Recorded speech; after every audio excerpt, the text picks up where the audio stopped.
Hi, one person who's in the stream.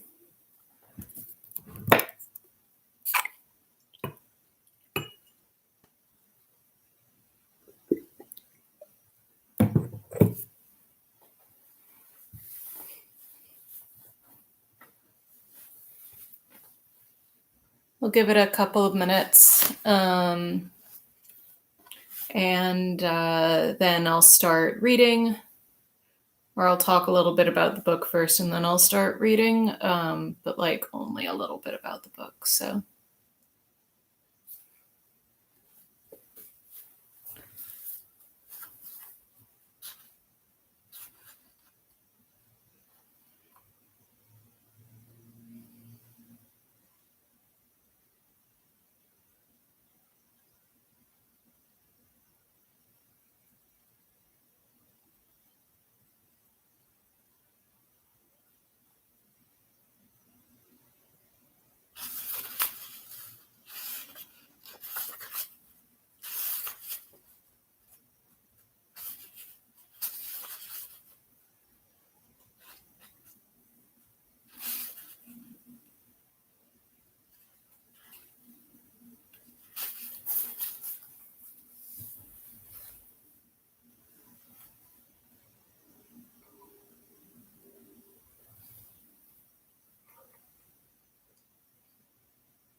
Sorry, I'm touching my face.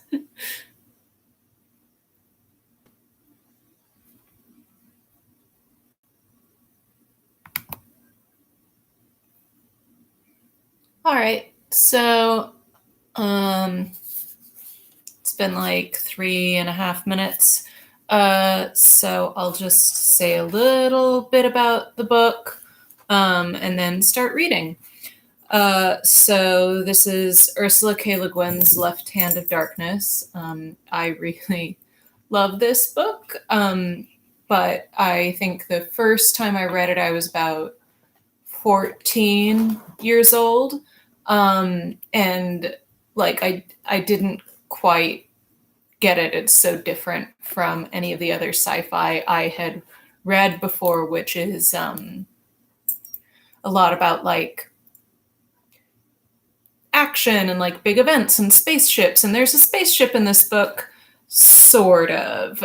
It's done its job by the time the book starts, and it spends its whole like the spaceship in this book spends the whole book like as a hostage, and not available for use. Everything takes place on a single planet, and it's really sort of exploring the idea of a truly alien culture through the eyes of a human, which I love.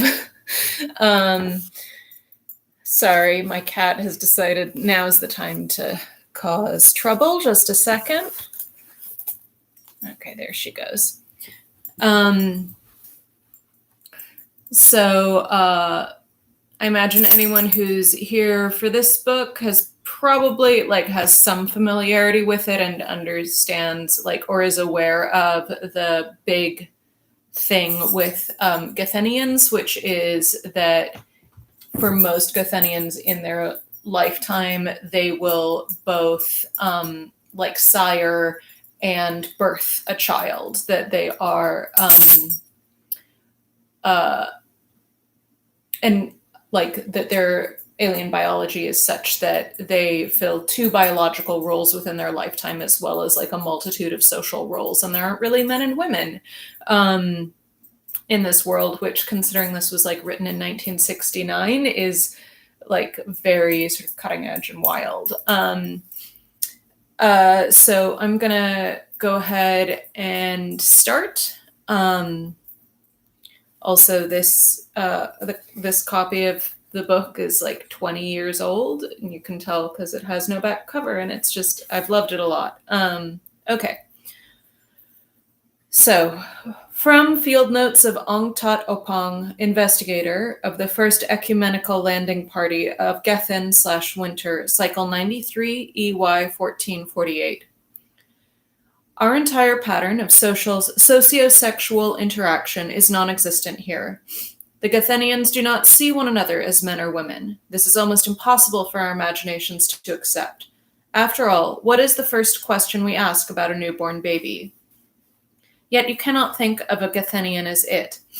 They are not neuters, they are potentials. During each sexual cycle, they may develop in either direction for the duration of that cycle.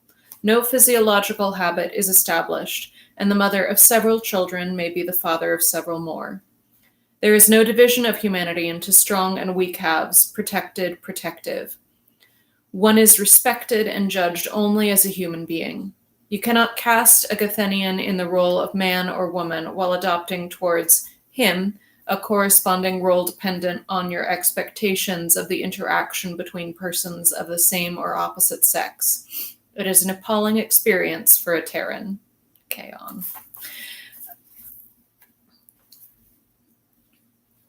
A Parade in Erhenrang. From the Archives of Hain.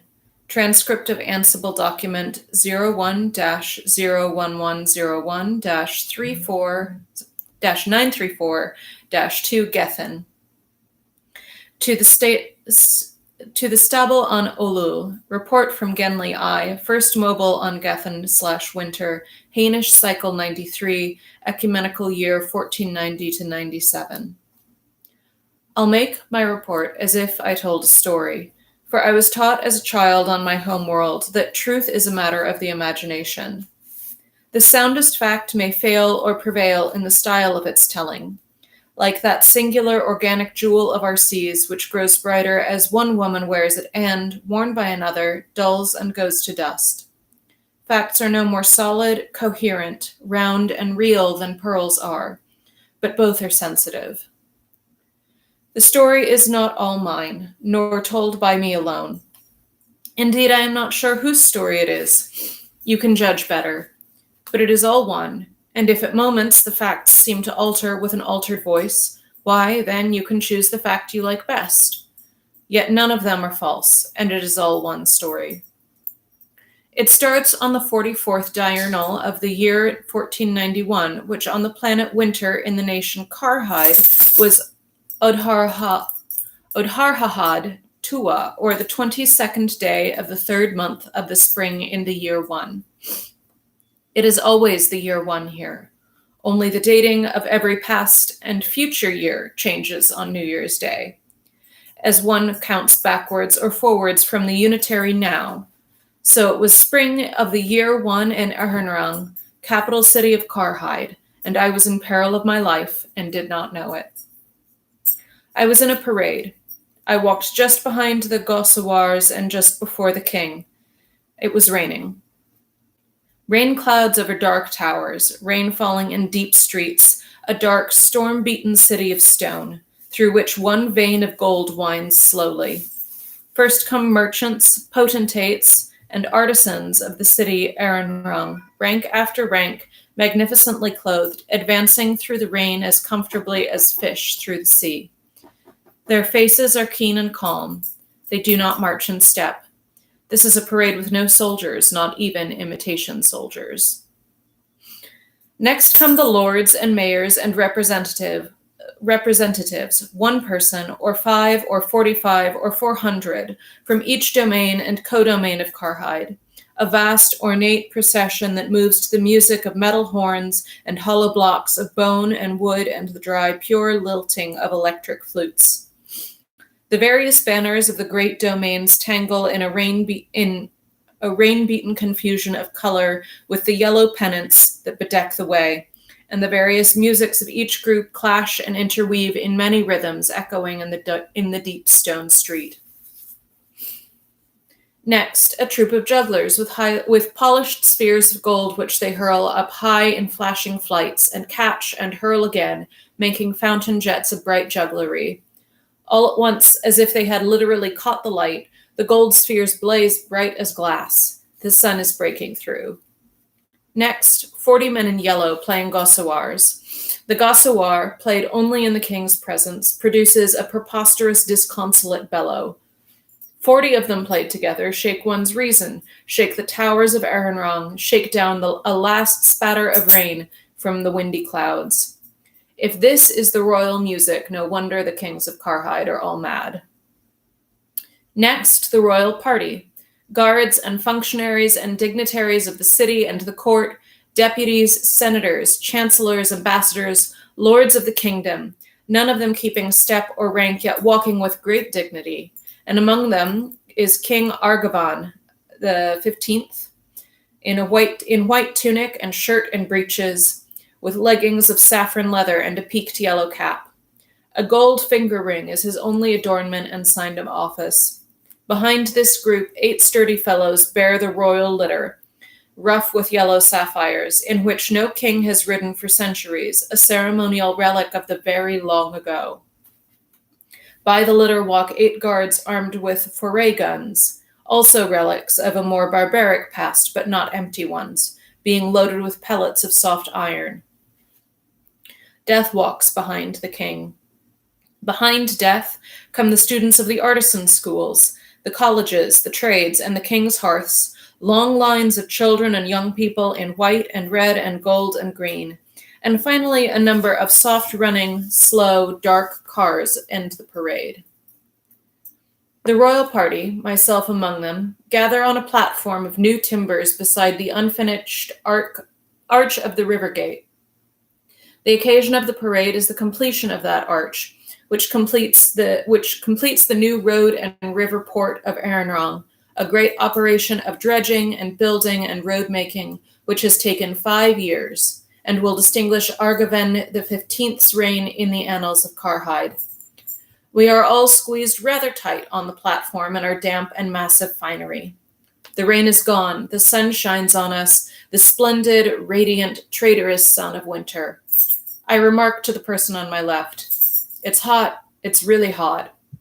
The person on my left, a stocky Karhider with sleek and heavy hair, wearing a heavy overtunic of green leather worked in gold, and a heavy white shirt, and heavy breeches, and a neck chain of heavy silver links, a hand broad. This person, sweating heavily, replies, "So it is." All about us, as we stand jammed on our platform, lie the faces of the people of the city, upturned like a shoal of brown, round pebbles, mica glittering with thousands of watching eyes. Now the king ascends a gangplank of raw timbers that leads from the platform up to the top of the arch, whose unjoined piers tower over crown and wharves and river. And as he mounts, the crowd stirs and speaks in a vast murmur, "Argaven." He makes no response. They expect none. Gossoirs blow a thunderous, discordant blast. Cease. Silence. The sun shines on city, river, crowd, and king. Masons below have set an electric winch going, and as the king mounts higher, the keystone of the arch goes up past him in its sling, is raised, settled, and fitted almost soundlessly, great ton-weight block though it is, into the gap between the two piers, making them one thing, an arch. A mason with trowel and bucket awaits the king up on the scaffolding. All the other workmen descend by rope ladders like a swarm of fleas. The king and the mason kneel, high between the river and the sun, on their bit of planking. Taking the trowel, the king begins to mortar the long joints of the keystone.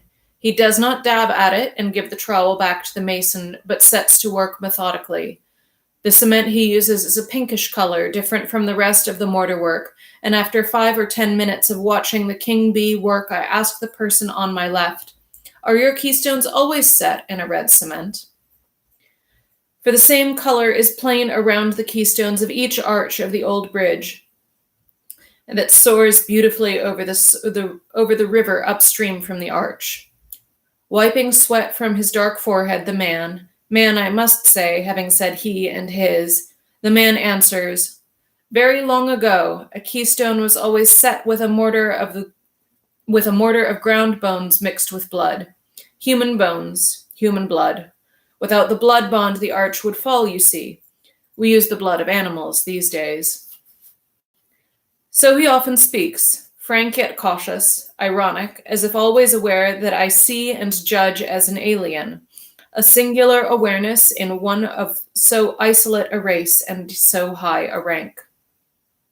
He is one of the most powerful men in the country, and I am not sure of the proper historical equivalent of his position, vizier or prime minister or counselor. The Karhaidish word for it means the king's ear. He is lord of a domain and lord of the kingdom, a mover of great events. His name is Therem Harth Rem Ir Estreven. Therem Harth Rem Ir Estreven. The king seems to be finished with his masonry work, and I rejoice. But crossing under the rise of the arch on his spiderweb of planks, he starts in on the other side of the keystone, which, after all, has 2 sides. It doesn't do to be impatient in Karhide. They are anything but a phlegmatic people, yet they are obdurate, they are pertinacious. They finish plastering joints. The crowds on the Cess embankment are content to watch the king work, but I am bored and hot. I have never before been hot on winter. I never will be again, yet I fail to appreciate the event. I am dressed for the ice age and not for the sunshine, in layers and layers of clothing, woven plant fiber, artificial fiber, fur, leather, a massive armor against the cold, within which I now wilt like a radish leaf. For distraction, I look at the crowds and the other paraders drawn up around the platform, their domain and clan banners hanging still and bright in the sunlight, and idly I ask Estreven what this banner is, and that one, and the other. He knows each one I ask about, though there are hundreds, some from remote domains, hearths and tribelets of the Paring Storm border and Kermland. "I'm from Kermland myself," he says when I admire his knowledge. "Anyhow, it's my business to know the domains. They are Karhide. To govern this land is to govern its lords. Not that it's ever been done. Do you know the saying, Karhide is not a nation, but a family quarrel?" I haven't, and I suspect that Estreven made it up. It has his stamp. At this point, another member of the Kiarami, the upper chamber or parliament which Estreven heads, pushes and squeezes a way up close to him and begins talking to him. This is the king's cousin, Pamar Harj Rem-Ir Taib. His voice is very low, and as he speaks to Estreven, his posture faintly insolent, his smile frequent. Estreven, sweating like ice in the sun, stays slick and cold as ice, answering Taib's murmurs aloud in a tone whose commonplace politeness makes the other look rather a fool. I listen as I watch the king grouting away, but understand nothing except the animosity between Taib and Estreven. It's nothing to do with me, in any case, and I am simply interested in the behavior of these people who rule a nation, in the old-fashioned sense, who govern the fortunes of 20 million other people. Power has become so subtle and complex a thing in the ways taken by the ecumen that only a subtle mind can watch it work. Here it is still limited, still visible. In Estreven, for instance, one feels the man's power as an augmentation of his character. He cannot make an empty gesture or say a word that is not listened to. He knows it, and the knowledge gives him more reality than most people own, a solidness of being, a substantiality, a human grandeur. Nothing succeeds like success. I don't trust Estrovan, whose motives are forever obscure. I don't like him, yet I feel and respond to his authority as surely as I do to the warmth of the sun. Even as I think this, the world's sun dims between clouds regathering, and soon a flaw of rain runs sparse and hard upriver, spattering the crowds on the embankment, darkening the sky. As the king comes down the gangplank, the light breaks through a last time, and his white figure and the great arch stand out a moment vivid and splendid against the storm-darkened south. The clouds close. A cold wind comes tearing up Port and Palace Street. The river goes gray. The trees on the embankment shudder. The parade is over. Half an hour later, it is snowing. As the king's car drove off up Port and Palace Street, and the crowds began to move like a rocky shingle rolled by a slow tide, Estrovan turned to me again and said, "Will you have supper with me tonight, Mr. I?" I accepted, with more surprise than pleasure. Estrovan had done a great deal for me in the last 6 or 8 months, but I did not expect or desire such a show of personal favor as an invitation to his house. Harj-Rem-Ir Taib was still close to us, overhearing, and I felt that he was meant to overhear. Annoyed by this sense of effeminate intrigue, I got off the platform and lost myself in the mob, crouching and slouching somewhat to do so. I'm not much taller than the Gathenian norm, but the difference is most noticeable in a crowd. That's him. Look, that's the envoy. Of course, that was part of my job, but it was a part that got harder, not easier, as time went on. More and more often I longed for anonymity, for sameness. I craved to be like everybody else. A couple of blocks up Breweries Street, I turned off toward my lodgings, and suddenly, there where the crowd thinned out, found Taib walking beside me. "A flawless event," said the king's cousin, smiling at me. His long, clean, yellow teeth appeared and disappeared in a yellow face all webbed, though he was not an old man, with fine, soft wrinkles. "And a good augury for the success of the new port," I said. "Yes, indeed." More teeth. "The ceremony of the keystone is most impressive." "Yes, indeed. That ceremony descends to us from very long ago. But no doubt Lord Estrovan explained all that to you." "Lord Estrovan is most obliging." I was trying to speak insipidly, yet everything I said to Taib seemed to take on a double meaning. "Oh, very much indeed," said Taib. "Indeed, Lord Estrovan is famous for his kindness to foreigners." He smiled again, and every tooth seemed to have a meaning, double, multiple, 32 different meanings. "Few foreigners are so foreign as I, Lord Taib. I am very grateful for the kindness."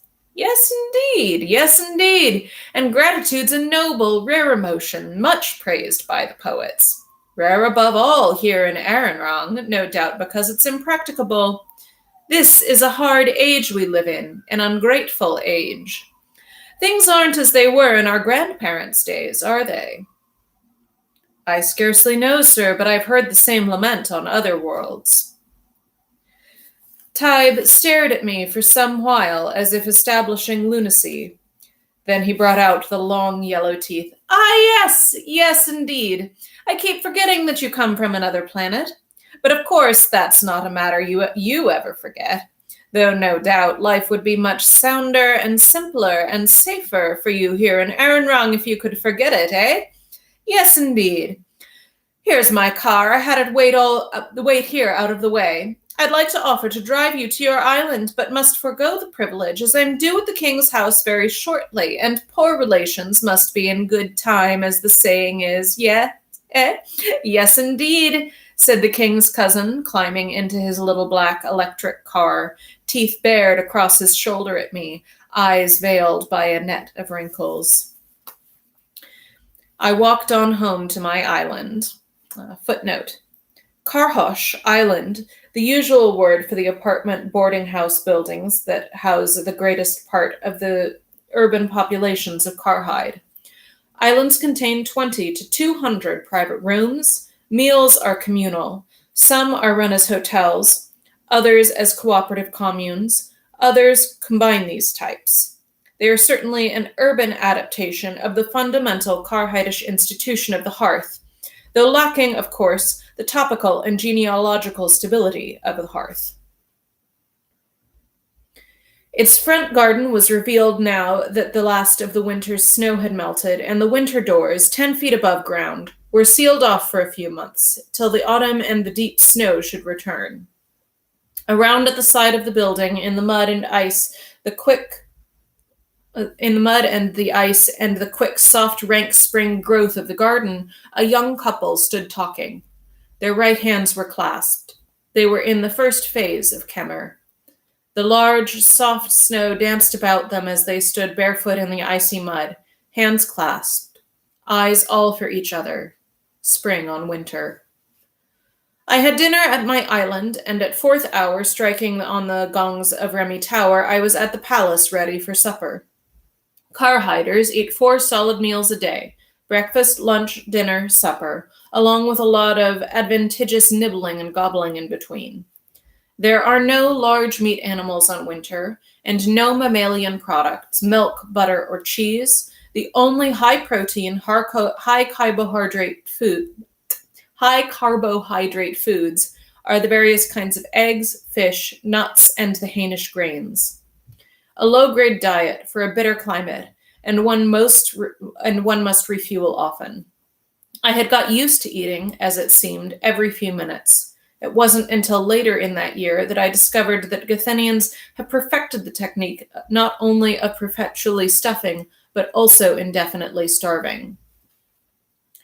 The snow still fell, a mild spring blizzard, much pleasanter than the restless rain of the thaw just past. I made my way to and through the palace in the quiet and pale darkness of snowfall, losing my way only once.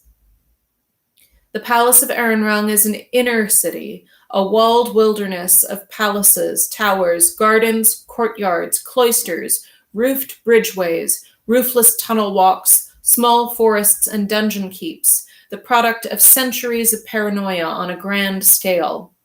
Over it all rise the grim, red, elaborate walls of the royal house, which, though in perpetual use, is inhabited by no one beside the king himself. Everyone else, servants, staff, lords, ministers, parliamentarians, guards, or whatever, sleeps in another palace or fort or keep or barracks or house inside the walls. Estreven's house, sign of the king's high favor, was the corner red dwelling, built 440 years ago for Harmas, beloved Kemmering of Emran III, whose beauty is still celebrated, and who was abducted, mutilated, and rendered imbecile by hirelings of the Innerland faction. Emran III died 40 years after, still wreaking vengeance on his unhappy country. Emran the ill-fated. The tragedy is so old that its horror has leached away, and only a certain air of faithlessness and melancholy clings to the stones and shadows of the house. The garden was small and walled.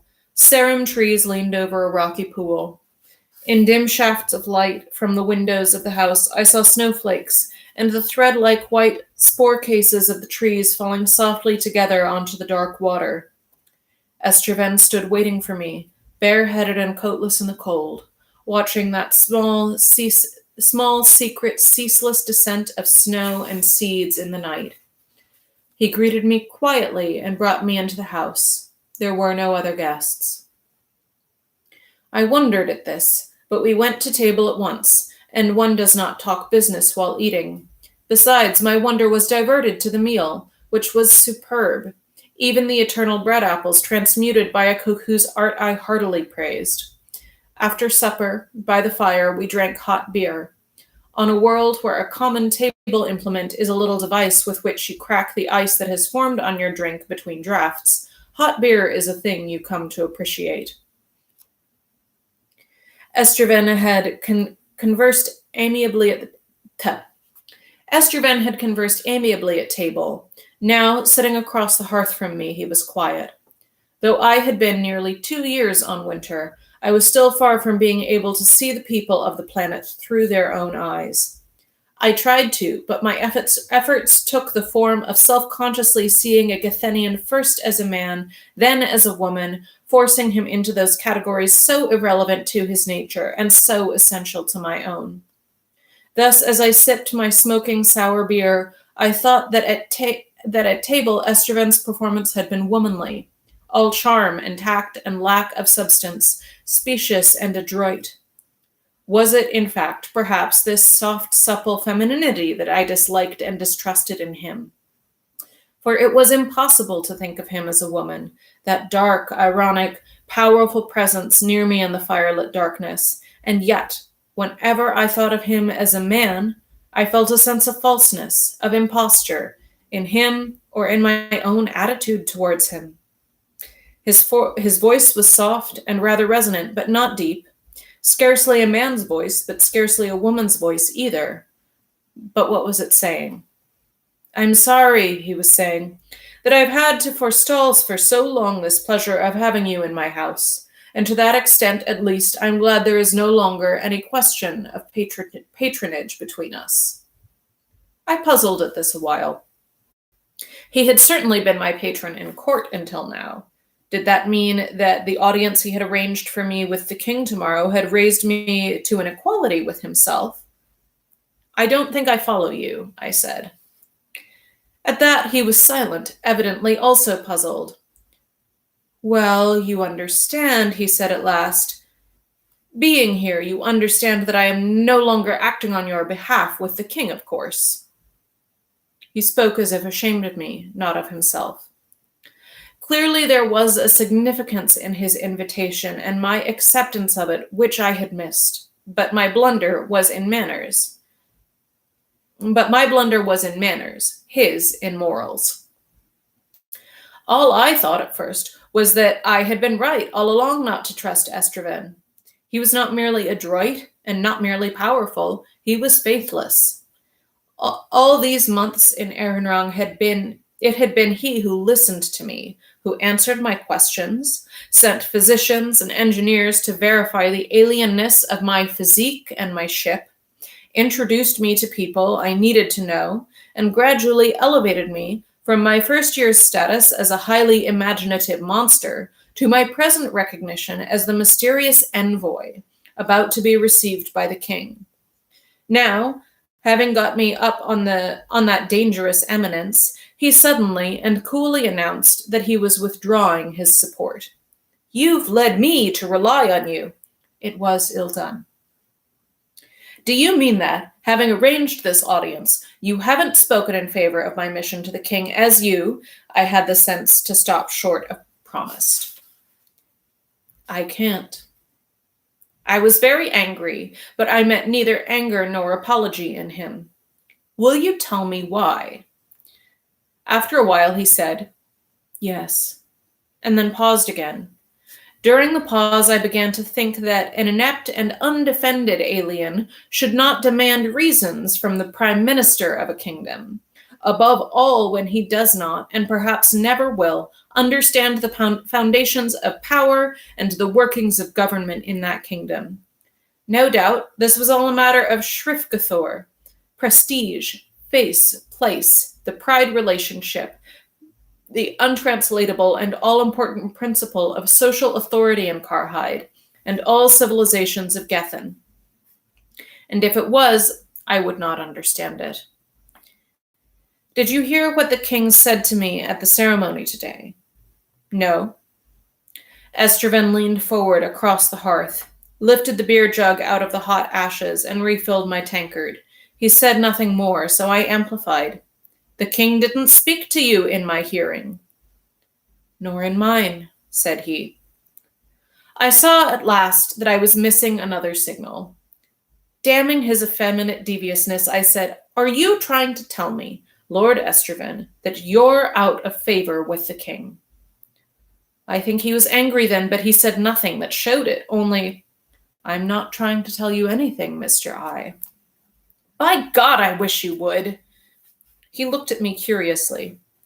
Well then, put it this way. There are some persona in court who are, in your phrase, in favor with the king, but who do not favor your presence or your mission here. And so you're hurrying to join them, selling me out to save your skin, I thought, but there was no point in saying it. Esterven was a courtier, a politician, and I a fool to have trusted him. Even in a bisexual society, the politician is very often something less than an integral man. His inviting me to dinner showed that he thought I would accept his betrayal as easily as he committed it. Clearly, face-saving was more important than honesty. So I brought myself to say, I am sorry that your kindness to me has made trouble for you. Coals of fire. I enjoyed a flitting sense of moral superiority, but not for long. He was too incalculable. He sat back so that the firelight lay ruddy on his knees and his fine, strong, small hands and the silver tankard he held, but left his face in shadow, a dark face always shadowed by the thick, low-growing hair and heavy brows and lashes, and by a somber blandness of expression. Can one read a cat's face, a seal's, an otter's? Some Gathenians, I thought, are like such animals, with deep, bright eyes that do not change expression when you speak. I've made trouble for myself, he answered, by an act that had nothing to do with you, Mr. I. You know that Carhide and Orgorain have a dispute concerning a stretch of our border in the high North Fall near Sasanoth. Argivin's grandfather claimed Sinoth Valley for Carhide, and the Commensals have never recognized the claim. A lot of snow out of one cloud, and it grows thicker. I've been helping some Carhidish farmers who live in the valley to move back east across the old border, thinking the argument might settle itself if the valley were simply left to the Orgota, who have lived there for several thousand years. I was in the administration of the North Falls some years ago and got to know some of those farmers. I dislike the thought of their being killed in forays or sent to voluntary farms in the Orgorain. Why not obviate the subject of the dispute? But that's not a patriotic idea. In fact, it's a cowardly one, and impugns the Shifgrithor of the king himself. His ironies, and these ins and outs of a border dispute with the Orgorain were of no interest to me. I returned to the matter that lay between us. Trust him or not, I might still get some use out of him. I'm sorry, I said, but it seems a pity that this question of a few farmers may be allowed to spoil the chances of my mission with the king. There is more at stake than a few miles of national boundary. Yes, much more. But perhaps the Ecumen, which is 100 light years from border to border, will be patient with us a while. Yes, much more. The stabiles of the Ecumen are very patient men, sir. They'll wait 100 years, or 500 for Carhide and the rest of Gethen, to deliberate and consider whether or not to join the rest of mankind. I speak merely out of personal hope and personal disappointment. I owe that I thought, with your support, I too, well, the glaciers didn't freeze overnight. Cliché came ready to his lips, but his mind was elsewhere. He brooded. I imagined him moving me around with the other pawns in his power game.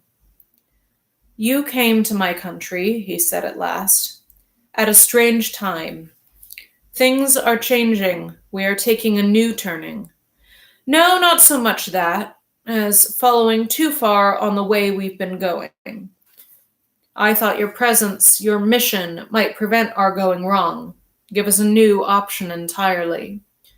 But at the right moment, in the right place, it is all exceedingly chancy, Mr. I. Impatient with his generalities, I said, You imply that this isn't the right moment. Would you advise me to cancel my audience? My gaffe was even worse in Carhidish, But Estraven did not smile or wince. I'm afraid only the king has that privilege, he said mildly. Oh, God, yes, I didn't mean that. I put my head in my hands a moment.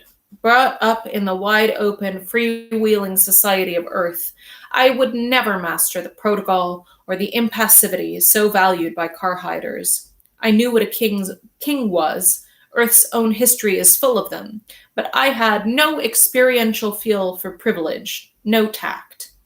I picked up my tankard and drank a hot and violent draught. Well, I'll say less to the king than I intended to say when I could count on you. Good. Why good? I demanded. Well, Mr. I, you're not insane. I'm not insane. But then neither of us is a king, you see. I suppose that you intended to tell Argiven rationally that your mission here is an attempt to bring about an alliance between Gethin and the Ecumen. And, rationally, he knows that already, because, as you know, I told him. I urged your case with him, tried to interest him in you. It was ill done, ill-timed. I forgot, being too interested myself, that he's a king, and does not see things rationally, but as a king. All I've told him means to him simply that his power is threatened. His kingdom is a dust mote in space. His kingship is a joke to men who rule 100 worlds. But the Ecumen doesn't rule. It coordinates.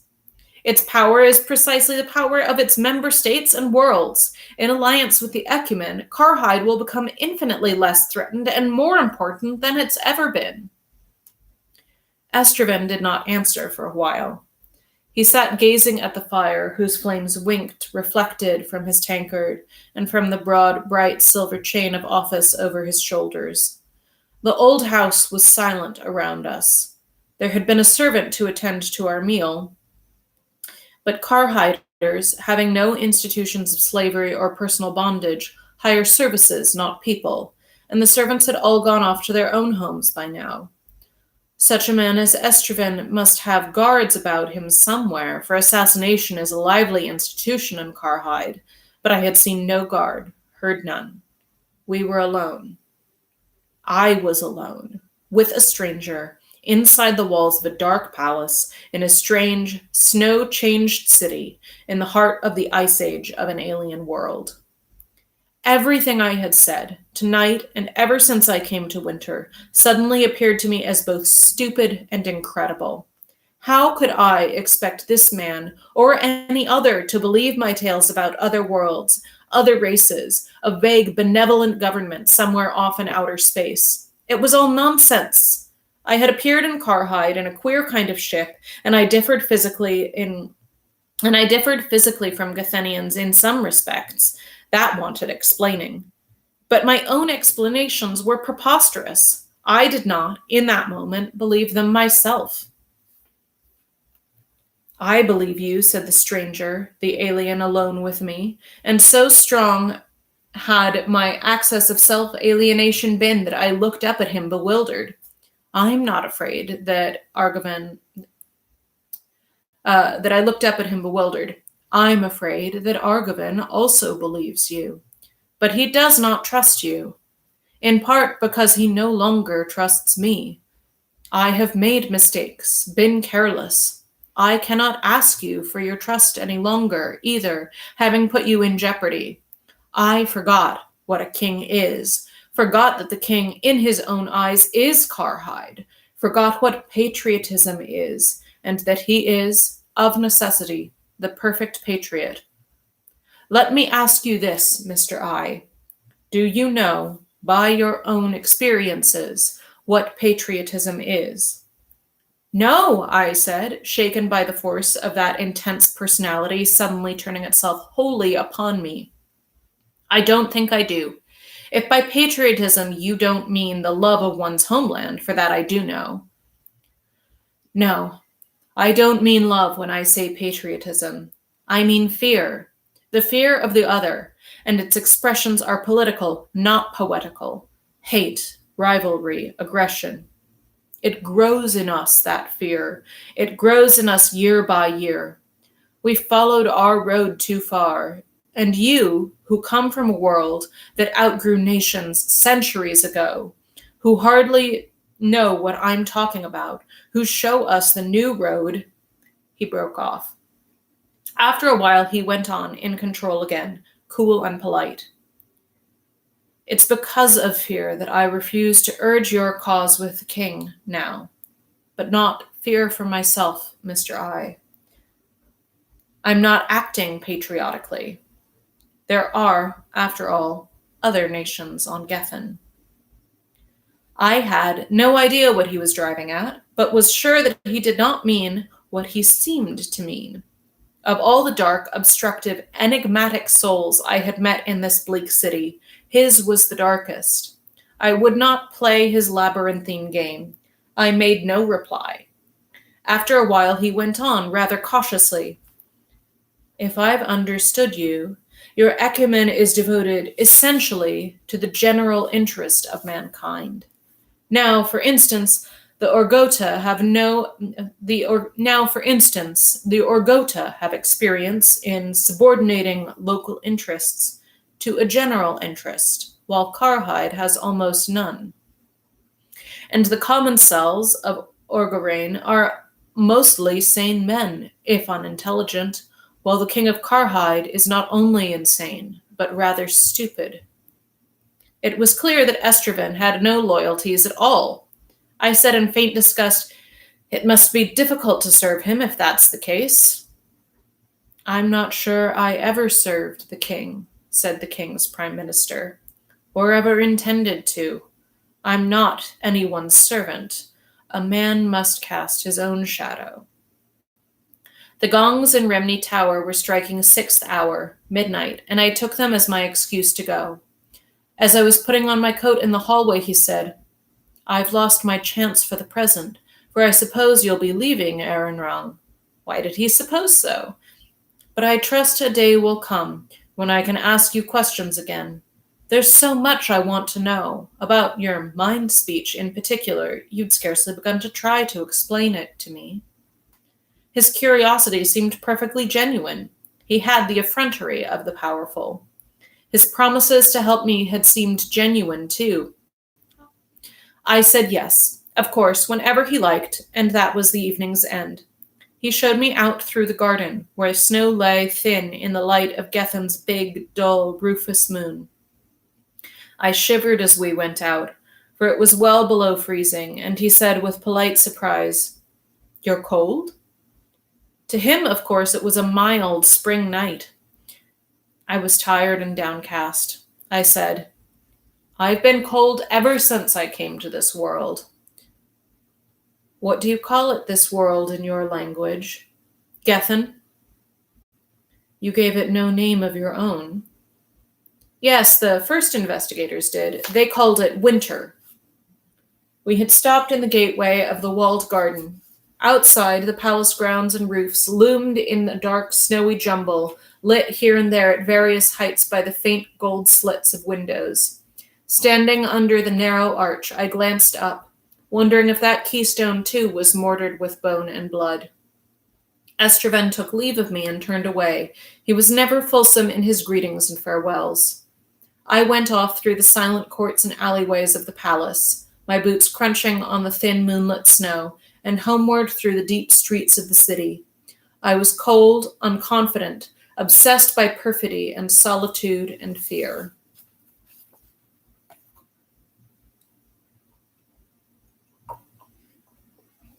Chapter 2.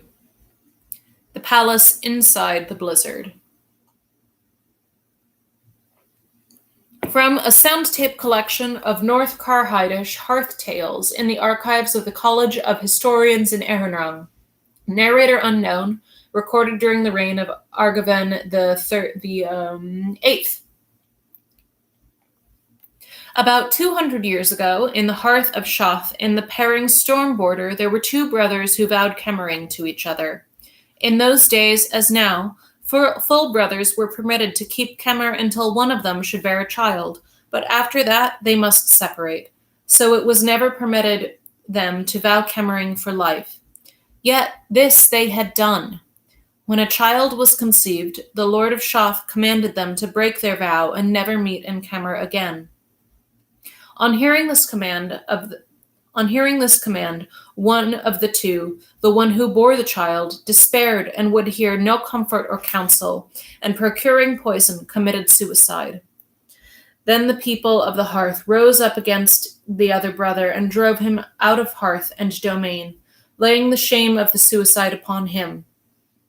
And since his own lord had exiled him, and his story went before him, none would take him in, but after 3 days' guesting, all sent him from their doors as an outlaw. So from place to place he went, until he saw that there was no kindness left for him in his own land, and his crime would not be forgiven. Footnote, his transgression of the coal controlling incest became a crime when seen as the cause of his brother's suicide. He had not believed this would be so, being a young man and unhardened. When he saw that it was so indeed, he returned over the land to Shaf, and as an exile stood in the doorway of the outer hearth. This he said to his hearth fellows there: I am without a face among men. I am not seen. I speak and am not heard. I come and am not welcomed. There is no place by the fire for me, no food on the table for me, nor a bed made for me to lie in. Yet I still have my name. Erhenrang is my name. That name I lay on this hearth as a curse, and with it my shame. Keep that for me. Now nameless, I will go seek my death. Then some of the hearthmen jumped up with shouts and tumult, intending to kill him, for murder is a lighter shadow on a house than a suicide. He escaped them and ran northward over the land towards the ice, outrunning all who pursued him. They came back all chapfallen to Shaf. But Erhenrang went on, and after 2 days' journey came to the Paring Ice. Footnote. The Paring Ice is the glacial sheet that covers the northernmost portion of Karhide, and is, in winter when the Guthan Bay is frozen, contiguous with the Gorbrin Ice of Orgoren. For 2 days he walked on the ice. He had no food with him, nor shelter but his coat. On the ice nothing grows, and no beasts run. It was the month of Susmi, and the first great snows were falling those days and nights. He went alone through the storm. On the second day he knew he was growing weaker. On the second night he must lie down and sleep a while. On the third morning, waking, he saw that his hands were frostbitten, and found that his feet were too, though he could not unfasten his boots to look at them, having no use left of his hands. He began to crawl forward on knees and elbows. He had no reason to do so, as it did not matter whether he died in one place on the ice or another, but he felt that he should go northward. After a long while, the snow ceased to fall around him, and the wind to blow. The sun shone out. He could not see far ahead as he crawled, for the fur of his hood came forward over his eyes. No longer feeling any cold in his legs and arms, nor on his face, he thought that the frost had benumbed him. Yet he could still move. The snow that lay over the glacier looked strange to him, as if it were a white grass growing up out of the ice. It bent to his touch and straightened again like grass blades. He ceased to crawl and sat up, pushing back his hood so he could see around him. As far as he could see lay fields of snowgrass, white and shining. There were groves of white trees with white leaves growing on them. The sun shone, and it was windless, and everything was white. Erhenrang took off his gloves and looked at his hands. They were white as the snow, yet the frostbite was gone out of them, and he could use his fingers and stand upon his feet. He felt no pain, and no cold, and no hunger. He saw away over the ice to the north a white tower like the tower of a domain, and from this place far away, one came walking towards him. After a while, Erhenrang could see that the person was naked. His skin was all white, and his hair was all white. He came nearer, and near enough to speak. Erhenrang said, "Who are you?" The white man said, "I am your brother and Kemmering, Hode." Hode was the name of his brother who had killed himself, and Getharin saw that the white man was his brother in body and feature, but there was no longer any life in his belly, and his voice sounded thin like the creaking of ice. Getharin asked, "What place is this?" Hode answered, "This is the place inside the blizzard. We who kill ourselves dwell here. Here you and I shall keep our vow." Getharin was frightened, and he said, "I will not stay here. If you had come away with me from our hearth into the southern lands, we might have stayed together and kept our vow lifelong, no man knowing our transgression. But you broke your vow, throwing it away with your life, and now you cannot say my name." This was true. Hode moved his white lips, but could not say his brother's name. He came quickly to Getharin, reaching out his arms to hold him, and seized him by the left hand. Getharin broke free and ran from him. He ran to the southward, and running saw rise up before him a white wall of falling snow, and when he entered into it, he fell again on his knees, and could not run, but crawled. On the 9th day, after he had gone up on the ice, he was found in their domain by the people of Hearth, which lies northeast of Shath. They did not know who he was, nor where he came from, for they found him crawling in the snow, starving, snowblind, his face blackened by sun and frost, and at first he could not speak. Yet he took no lasting harm except in his left hand, which was frozen and must be amputated. Some of the people there said that this was Getharin of Shath, of whom they had heard talk. Others said it could not be, for that Getharin had gone up on the ice in the first blizzard of autumn, and was certainly dead. He himself denied that his name was Getharin. When he was well, he left Orhak and the storm border, and went into the southern lands, calling himself Enoch. When Enoch was an old man, dwelling in the plains of Rare, he met a man from his own country, and asked him, "How fares Shath domain?" The other told him that Shath fared ill. Nothing prospered in hearth or tilth, all being blighted with illness, the spring seed frozen in the ground or the ripe grain rotten, and so it had been for many years. Then Enoch told him, "I am Getharin of Shath," and told him how he had gone up on the ice and what he had met with there. At the end of his tale he said, "Tell them at Shath that I take back my name and my shadow." Not many days after this, Getharin took sick and died. The traveler carried his words back to Shath, and they say that from that time on the domain prospered again, and all went as it should go in field and hearth and house.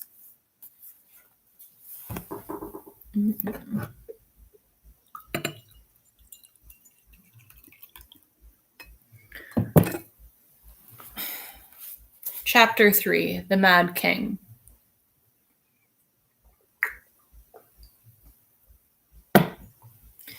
I slept late and spent the tail of the morning reading over my own notes on palace etiquette and the observations on Gethan's psychology and manners made by my predecessors, the investigators.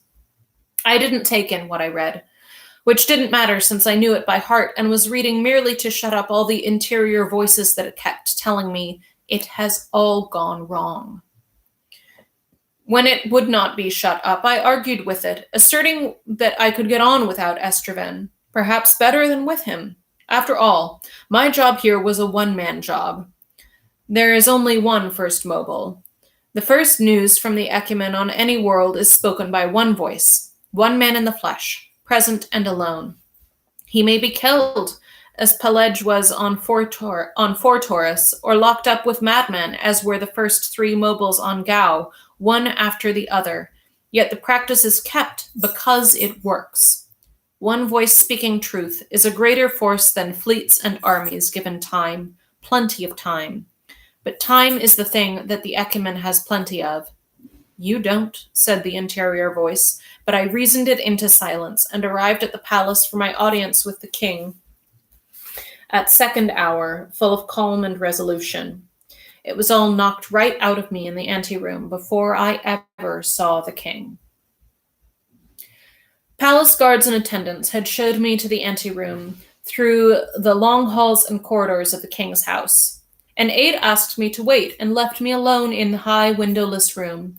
There I stood, all decked out for a visit with royalty. I had sold my fourth ruby, the investigators having reported that Gathenians value the carbon jewels as much as Terrans do. I came to winter with a pocket full of gems to pay my way, and spent a third of the proceeds on clothes for the parade yesterday and the audience today. Everything new, very heavy and well made as clothing is in Carhide. A white knit fur shirt, gray breeches, the long tabard-like over tunic, hib of blue-green leather, new cap, new gloves tucked at the proper angle under the loose belt of the hib, new boots, I guess it's hibe, yeah, new gloves tucked at the proper angle under the loose belt of the hibe, new boots. The assurance of being well-dressed augmented my feeling of calm and resolution. I looked calmly and resolutely about me. Like all the king's house, this high room was high, red. Like all the king's house, this room was high, red, old, bare, with a musty chill on the air as if the drafts blew in not from other rooms, but from other centuries. A fire roared in the fireplace, but did no good. Fires in Carhide are to warm the spirit, not the flesh. The mechanical industrial age of invention in Carhide is at least 3,000 years old, and during these 30 centuries they have developed excellent and economical central heating devices using steam, electricity, and other principles. But they do not install them in their houses. Perhaps if they did, they would lose their physiological weatherproofing, like Arctic birds kept in warm tents, who being released get frostbitten feet. I, however, a tropical bird, was cold. Cold one way outdoors and cold another way indoors, ceaselessly and more or less thoroughly cold. I walked up and down to warm myself. There was little besides myself and the fire in the long anteroom, a stool and a table on which stood a bowl of finger stones and an ancient radio of carved wood inlaid with silver and bone, a noble piece of workmanship. It was playing at a whisper, and I turned it a touch louder, hearing the palace bulletin replace the droning chant or lay that was being broadcast. Carhiders do not read much, as a rule, and prefer their news and literature heard and not seen. Books and televising devices are less common than radios, and newspapers don't exist. I had missed the morning bulletin on my set at home, and half listened now, mind elsewhere, until the repetition of the name several times caught my ear at last and stopped my pacing. What was it about Estraven? A proclamation was being reread.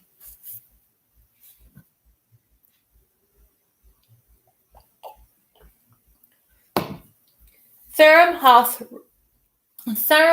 Rem Ir Estraven, Lord of Estre in Kerm, by this order forfeits title of the kingdom and seat in the assemblies of the kingdom, and is commanded to quit the kingdom and all domains of Carhide.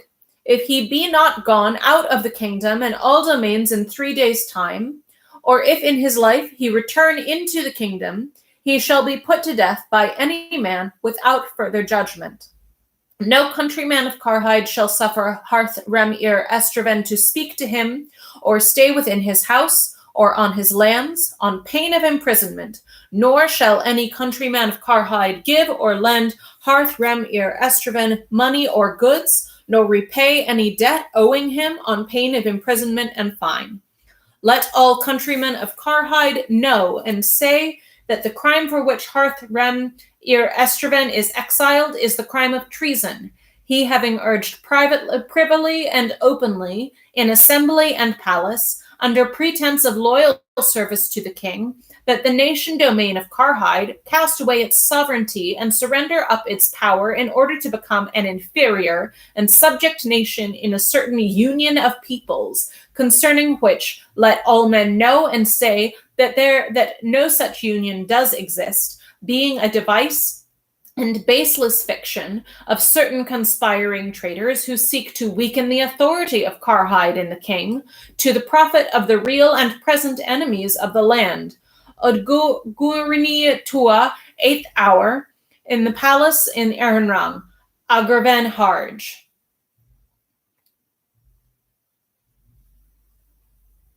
The order was printed and posted on several gates and road posts throughout the city, and the above is verbatim from one such copy. My impulse was simple. I cut off the radio as if to stop it from giving me evidence against me and scuttled to the door. There, of course, I stopped. I went back to the table by the fireplace and stood.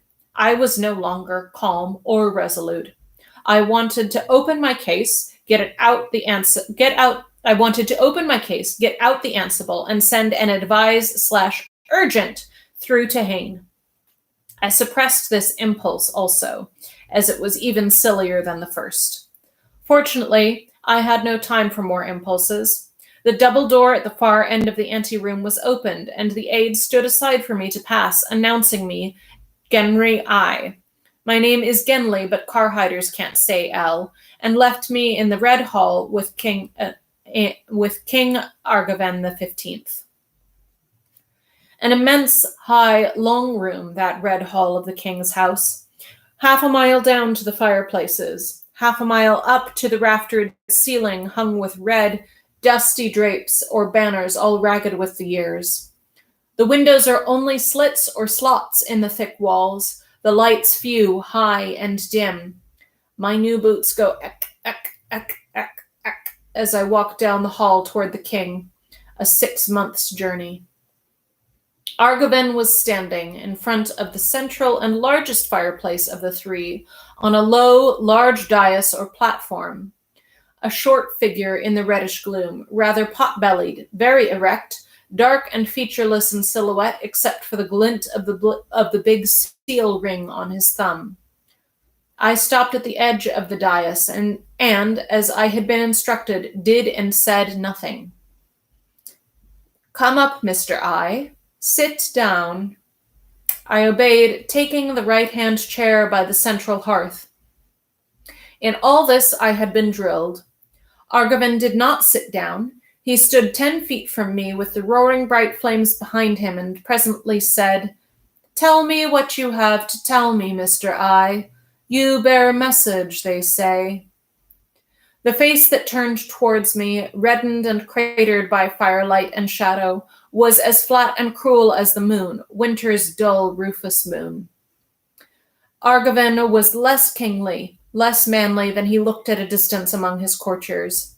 His voice was thin, and he held his fierce lunatic head at an angle of bizarre arrogance. "My lord, what I have to say has gone out of my head. I only just now learned of Lord Estraven's disgrace." Argaven smiled at that, a stretched, staring grin. He laughed shrilly like an angry woman pretending to be amused.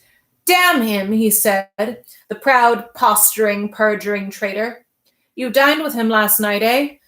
And he told you what a powerful fellow he is, and how he runs the king, and how easy you'll find me to deal with since he's been talking to me about you, eh? Is that what he told you, Mr. I?" I hesitated. "I'll tell you what he's been saying to me about you, if you have an interest in knowing.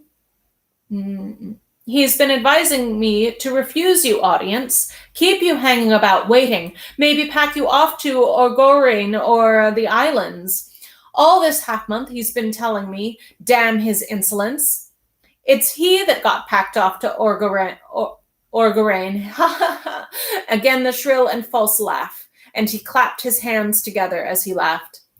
A silent, immediate guard appeared between curtains at the end of the dais. Argaven snarled at him, and he vanished. Still laughing and still snarling, Argaven came up close and stared straight at me. The dark irises of his eyes glowed slightly orange. I was a good deal more afraid of him than I had expected to be. I could see no course to follow among the incoherencies but that of candor. I said, "I can only ask you, sir, whether I'm considered to be implicated in Estraven's crime. You? No. He stared even more closely at me. I don't know what the devil you are, Mr. I. A sexual freak, or an artificial monster, or a visitor from the domains of the void. But you're not a traitor. You've merely been the tool of one. I don't punish tools. They do harm only in the hands of bad workmen. Let me give you some advice. Argivan said this with a curious emphasis and satisfaction, and even then it occurred to me that nobody else in 2 years had ever given me advice. They answered questions, but they never openly gave advice, not even Estraven at his most helpful. It must have to do with Shifgurthor. Let no one else use you, Mr. I, the king was saying. Keep clear of factions. Tell your own lies, do your own deeds, and trust no one. Do you know that? Trust no one. Damn that lying, cold-blooded traitor. I trusted him. I put the silver chain around his damned neck. I wish I'd hanged him with it. I never trusted him. Never. Don't trust anybody. Let him starve in the cesspits of missionary hunting garbage. Let his bowels rot. Never. King Argivan choked, caught his breath with a retching sound, and turned his back to me. He kicked at the logs of the great fire till sparks whirled up thick in his face and fell on his hair and his black tunic, and he caught at them with his open hands. Not turning around, he spoke in a shrill, painful voice. Say what you've got to say, Mr. I. May I ask you a question, sir? Yes. He swayed from foot to foot as he stood facing the fire. I had to address his back. Do you believe that I am what I say I am? Estraven had the physicians send me endless tapes about you, and more from the engineers at the workshops who have your vehicle, and so on. They can't all be liars, and they all say you're not human. What then? Then, sir, there are others like me. That is, I'm a representative of this union, this authority. Yes. Very well. What did they send you here for? Is that what you want me to ask? Though Argivan might neither be sane nor shrewd, he had had long practice in the evasions and challenges and rhetorical subtleties used in conversation by those whose main aim in life was the achievement and maintenance of Shifgurthor relationship on a high level. Whole areas of that relationship were still blank to me, but I knew something about the competitive, prestige-seeking aspect of it, and about the perpetual conversational duel which can result from it. That I was not dueling with Argivan, but trying to communicate with him, was itself an incommunicable fact. I made no secret of it, sir. The Ecumen wants an alliance with the nations of Gethin. What for? Material profit, increase of knowledge, the augmentation of the complexity and intensity of the field of intelligent life, the enrichment of harmony and the greater glory of God, curiosity, adventure, delight. I was not speaking the tongue spoken by those who rule men, the kings, conquerors, dictators, generals. In that language there was no answer to his question. Sullen and unheeding, Argivan stared at the fire, shifting from foot to foot. How big is this kingdom out of nowhere, this Ecumen? There are 83 habitable planets in the ecumenical scope, and on them about 3,000 nations or anthrotypic groups. 3,000? I see. Now tell me why we, 1 against 3,000, should have anything to do with all these nations of monsters living out in the void. He turned around now to look at me, for he was still dueling, posing a rhetorical question, almost a joke. But the joke did not go deep. He was, as Estraven had warned me, uneasy, alarmed. 3,000 nations on 83 worlds, sir, but the nearest to Gethin is 17 years' journey in ships that go at near light speed. If you thought that Gethin might be involved in forays and harassments from such neighbors, consider the distance at which they live. Forays are worth no one's trouble across space. I did not speak of war. For good reason. There is no word for it in Karhaidish. Trade, however, is worthwhile. In ideas and techniques communicated by Ansible, in goods and artifacts sent by manned or unmanned ships, ambassadors, scholars, and merchants, some of them might come here. Some of yours might go off-world. The Ecumen is not a kingdom, but a coordinator, a clearinghouse for trade and knowledge, with its communication between the worlds of men. Without it, communications between the worlds of men would be haphazard and trade very tricky, as you can see. Men's lives are too short to cope with the time jumps between worlds if there's no network and centrality, no control, no continuity to work through. Therefore, they become members of the Ecumen. We are all men, you know, sir. All of us. All the worlds of men were settled eons ago from one world, Hain. We vary, but we're all sons of the same hearth. None of this caught the king's curiosity or gave him any reassurance. I went on a bit, trying to suggest that his Shifgrathor or Karhides would be enhanced, not threatened by the presence of the Ecumen, but it was no good. Argaven stood there, sullen as an old she-otter in a cage, swinging back and forth, from foot to foot, back and forth, baring his teeth in a grin of pain. I stopped talking. Are they all as black as you? Gathenians are yellow-brown or red-brown, generally, but I had seen a good many as dark as myself. Some are blacker, I said. We come all colors. And I opened the case, politely examined by the guards of the palace at 4 stages of my approach to the Red Hall, that held my Ansible and some pictures.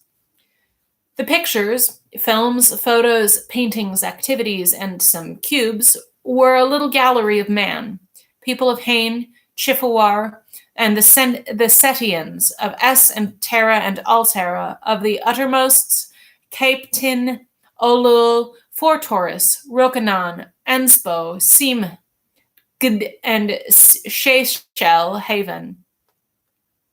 Gid and Seychelles Haven. The king glanced at a couple without interest. What's this?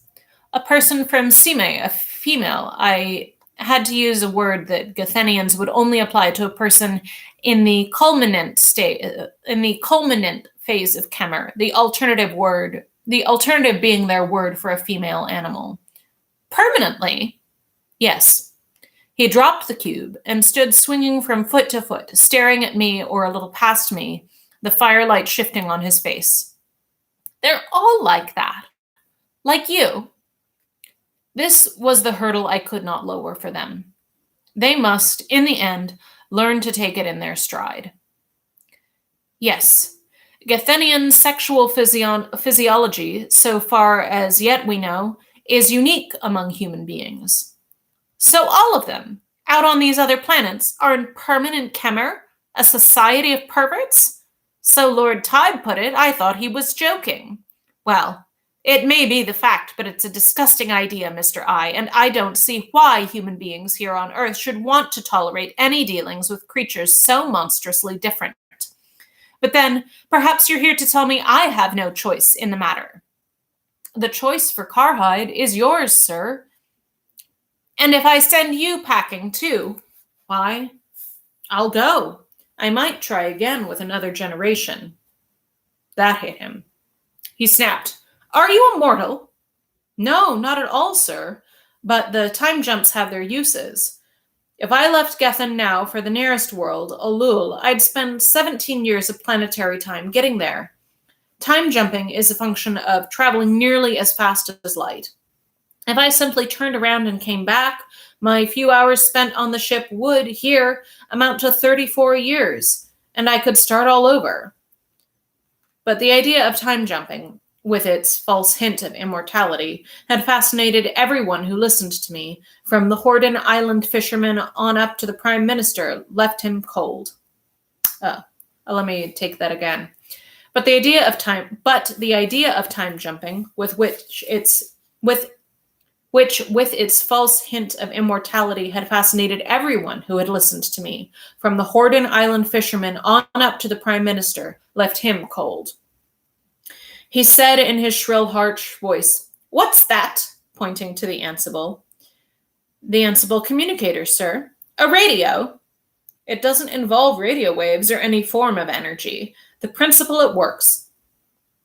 on the constant of simultaneity is analogous in some ways to gravity. I had forgotten again that I wasn't talking to Estraven, who had read every report on me and who listened intently and intelligently to all of my explanations, but instead to a bored king. What it does, sir, is produce a message at any 2 points simultaneously. Anywhere. One point has to be fixed on a planet of a certain mass, but the other end is portable. That's this end. I've set the coordinates for the prime world, Hain. A Nathal ship takes 67 years to go between Gethin and Hain, but if I write a message on that keyboard, it will be received on Hain at the same minute I write it. Is there any communication you'd care to make with the Stabiles on Hain, sir? I don't speak Voidish, said the king with his dull, malign grin. They'll have an aide standing ready, I alerted them, who can handle Karhidish. What do you mean? How? Well, as you know, sir, I'm not the first alien to come to Gethin. I was preceded by a team of investigators who didn't announce their presence, but traveled about in Karhide and Orgarain and the archipelago for a year. They left and reported to the councils of the Ecumen over 40 years ago during your grandfather's reign. Their report was extremely favorable, and so I studied the information they'd gathered and the languages they'd recorded and came. Would you like to see the device working, sir? I don't like tricks, Mr. I. It is not a trick, sir. Some of your own scientists have examined. I'm not a scientist. You're a sovereign, my lord. Your peers on the prime world of Ecumen wait for a word from you. He looked at me savagely. In trying to flatter and interest him, I had cornered him in a prestige trap. It was all going wrong. Very well. Ask your machine there what makes a man a traitor. I typed out slowly on the keys, which were set to Karhidish characters.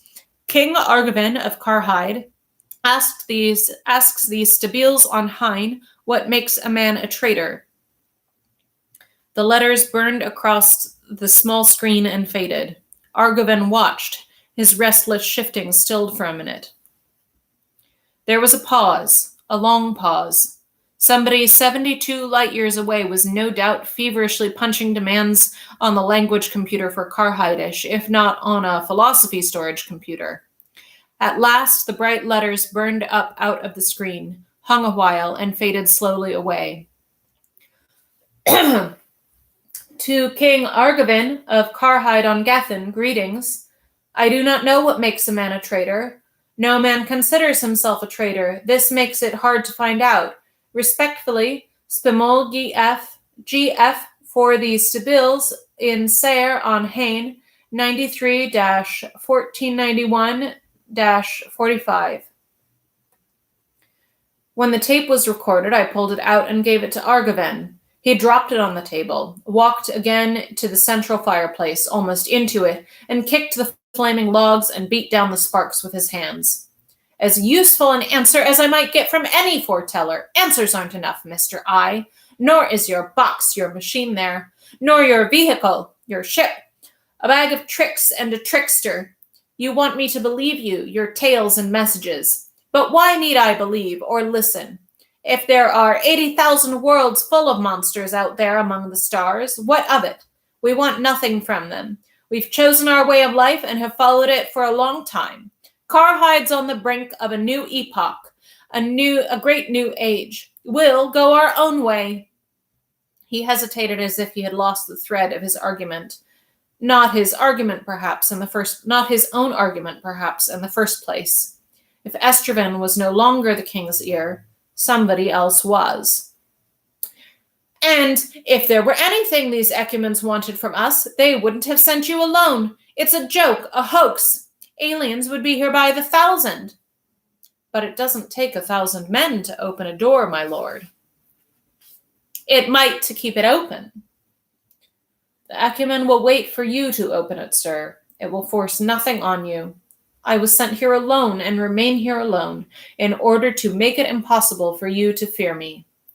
Fear you, said the king, turning his shadow-scarred face, grinning, speaking loud and high. But I do fear you, envoy. I fear those who sent you. I fear liars, and I fear tricksters, and worst, I fear the bitter truth. And so I rule my country well, because only fear rules men. Nothing else works. Nothing else lasts long enough. You are what you say you are, yet you're a joke, a hoax.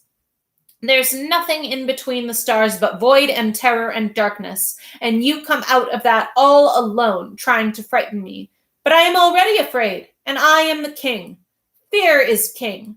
Now take your traps and tricks and go. There's no more need saying. I have ordered that you be given the freedom of Karhide. So I departed from the royal presence, all down the long red floor in the red gloom of the hall, until at last the double doors shut me off from him. I had failed all around. What worried me as I left the king's house and walked through the palace grounds, however, was not my failure, but Estraven's part in it. Why had the king exiled him for advocating the ecumen's case, which seemed to be the meaning of the proclamation, if, according to the king himself, he had been doing the opposite? What had he started advising the king to steer? When had he started advising me? One more time. When had he started advising the king to steer clear of me, and why? Why was he exiled and I let go free? Which of them had lied more, and what the devil were they lying for? Estraven to save his skin, I decided, and the king to save his face. The explanation was neat, but had Estraven, in fact, ever lied to me? I discovered I did not know. I was passing the corner red dwelling. The gates of the garden stood open. I glanced in at the sarum trees leaning white above the dark pool, the paths of pink brick lying deserted in the serene gray light of the afternoon. A little snow still lay in the shadow of the rocks by the pool. I thought of Estraven waiting for me there as the snow fell last night, and felt a pang of pure pity for the man whom I had seen in yesterday's parade sweating and superb under the weight of his panoply and power. A man in the prime of his career, potent and magnificent. Gone now, down, done. Running for the border with his death 3 days behind him, and no man speaking to him. The death sentence is rare in Karhide. Life on winter is hard to live, and people there generally leave death to nature or to anger, not to the law. I wondered how Estraven, with that sentence driving him, would go. Not in a car, for they were all palace property here. Would a ship or a land boat give him passage? Or was he afoot on the road, carrying what he could carry with him? Karhides go afoot mostly. They have no beasts of burden, no flying vehicles. The weather makes slow going for powered traffic most of the year, and they are not a people who hurry. I imagined the proud man going into exile step by step, a small trudging figure on the long road west to the Gulf.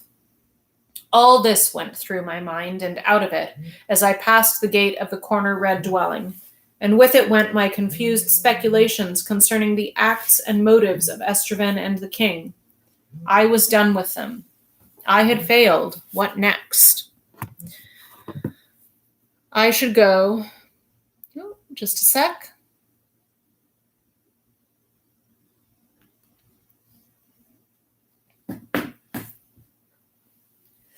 I should go to Erhenrang, Karhide's neighbor and rival. But once I went there, I might find it hard to return to Karhide, and I had unfinished business here. I had to keep in mind that my entire life could be, and might well be, used in achieving my mission for the ecumen. No hurry. No need to rush off to Erhenrang before I had learned more about Karhide, particularly about the fastnesses. For 2 years I had been answering questions. Now I would ask some. But not in Erhenrang. I had finally understood that Estraven had been warning me, though I might distrust his warning, I could not disregard it. He had been saying, however indirectly, that I should get away from the city and the court. For some reason, I thought of Lord Tibe's teeth. The king had given me that freedom of the country. I would avail myself of it. As they say in ecumenical school, when action grows unprofitable, gather information. When information grows unprofitable, sleep. I was not sleepy yet. I would go east to the fastnesses and gather information from the foretellers, perhaps. Chapter 4, the 19th day.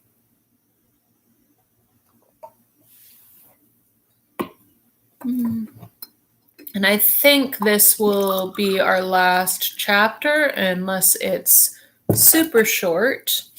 But this one is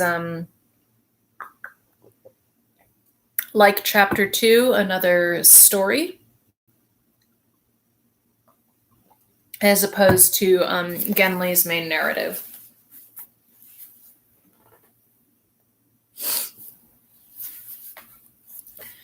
Chapter 4, the 19th day. An East Karhaidish story, as told in Erhenrang Hearth by Tobord Chorhawa, and recorded by G.A. 93-1492. Lord Barosti Remir Ip came. Lord Barosti Remir Ipe came to Thangering fastness, and offered 40 barrels and half the year's yield from his orchards as the price of a foretelling, and the price was acceptable. He set his question to the weaver Audren, and the question was, "On what day shall I die?" The foretellers gathered and went together into the darkness. At the end of darkness, Audren spoke the answer. "You will die in Odstreth, the 19th day of any month." "In what month? In how many years?" cried Barosti, but the bond was broken, and there was no answer. He ran into the circle and took the weaver Audren by the throat, choking him, and shouted that if he got no further answer, he would break the weaver's neck. Others pulled him off and held him, though he was a strong man. He strained against their hands and cried out, "Give me the answer." Audren said, "It is given, and the price paid. Go." Raging then, Barosti Remir Ipe returned to Charuth, the third domain of his family, a poor place in northern Osnorir, which he had made poorer in getting together the price of a foretelling. He shut himself up in the strong place, in the highest rooms of the hearth tower, and would not come out for friend or foe, for seed time or harvest, for kemmer or foray, all that month, and the next, and 6 months went by, and 10 months went by, and he still kept like a prisoner in his room, waiting. On Honortherhad and Odstreth, the 18th and 19th days of the month, he would not eat any food, nor would he drink, nor would he sleep. His kemmering by love and vow was Herbor of the Gegenar clan. This Herbor came in the month of Grende to Thangering fastness, and said to the weaver, "I seek a foretelling." "What have you to pay?" Audren asked, for he saw that the man was poorly dressed and badly shod, and his sledge was old, and everything about him wanted mending. "I will give you my life," said Herbor. "Have you nothing else, my lord?" Audren asked him, speaking now as to a great nobleman. "Nothing else to give?" "I have nothing else," said Herbor, "but I do not know if my life is of any value to you here." "No," said Audren, "it is of no value to us." Then Herbor fell on his knees, struck down by shame and love, and cried to Audren, "I beg you to answer my question. It is not for myself." "For whom, then?" asked the weaver. "For my lord and Kemmering Ashe Barasti, said the man, and he wept. He has no love, nor joy, nor lordship since he came here and got that answer which was no answer. He will die of it. That he will. What does a man die of but his death? Said the weaver Audren. But Herbor's passion moved him, and at length he said, I will not seek the answer of the question you ask, Herbor, and I will ask no price. But Herbor's passion moved him, and at length he said, I will seek the answer of the question you ask, Herbor, and I will ask no price. But bethink you, there is always a price. The asker pays what he has to pay. Then Herbor set Audren's hands against his own eyes in sign of gratitude, and so the foretelling went forward. The foretellers gathered and went into the darkness. Herbor went among them and asked his question, and the question was, How long will Ashe Barasti Rem Ir Ipe live? For Herbor thought thus to get the count of days or years, and so set his love's heart at rest, with certain knowledge. Then the foretellers moved in the darkness, and at last Audren cried in great pain, as if he burned in a fire. Longer than Herbor of Gegenar. It was not the answer Herbor had hoped, but it was the answer he got, and having a patient heart, he went home to Charuth with it, through the snows of Garande. He came into the domain and into the strong place, and climbed the tower, and there found his Kemmering Barasti sitting as ever blank and bleak by an ash-smothered fire, his arms lying on a table of red stone, his head sunk between his shoulders. Ashe, said Herbor, I have been to Thangering fastness, and have been answered by the foretellers. I asked them how long you would live, and their answer was, Barasti will live longer than Herbor. Barasti looked up at him as slow as if the hinge in his neck had rusted, and said, Did you ask them when I would die then? I asked how long you would live. How long, you fool! You had a question of the foretellers and did not ask them when I am to die. What day, month, year, how many days are left to me? You asked how long? Oh, you fool, you staring fool. Longer than you, yes, longer than you. Barasti took up the great table of red stone as if it had been a sheet of tin and brought it down on Herbor's head. Herbor fell, and the stone lay on him. Barasti stood a while, demented. Then he raised up the stone and saw that it had crushed Herbor's skull. He set the stone back on its pedestal. He lay down beside the dead man and put his arms around him as if they were in Kemmer and all was well. So the people of Charuth found them when they broke into the tower room at last. Barasti was mad thereafter and had to be kept under lock, for he would always go looking for Herbor, who he thought was somewhere about the domain. He lived a month thus, and then hanged himself on Odstreth, the 19th day of the month of Thurn. Let's see.